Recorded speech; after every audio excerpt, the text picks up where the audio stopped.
ulduz kimi yaxşı ağlanan olmaq üçün gərək yaxşı oxuyaq, yaxşı da işləyək.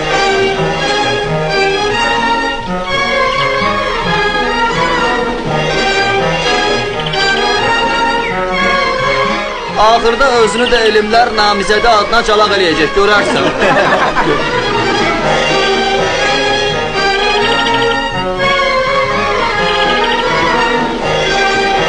Süm yaralanmışdır, bir bax ürəyi qandır.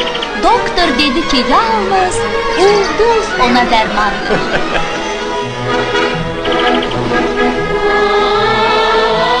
Ana, bu evcik ne yaxşı şeymiş. Kız razıdır. Gedim elçileri gönderin.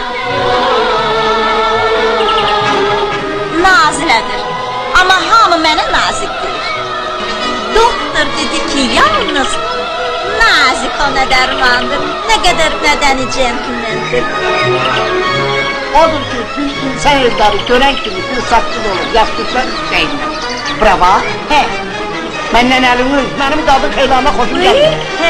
Elə sən də məndən əlini, mənim də kişilərdən xoşum gəlməz. Kişi görən deyə elə bil, yumurtlamayan toyuq görür. Bəli, bəli, nazik ona dərmandır. Siz Charleston oynayırsınız. Əmr etsəniz, segahda oynayaram.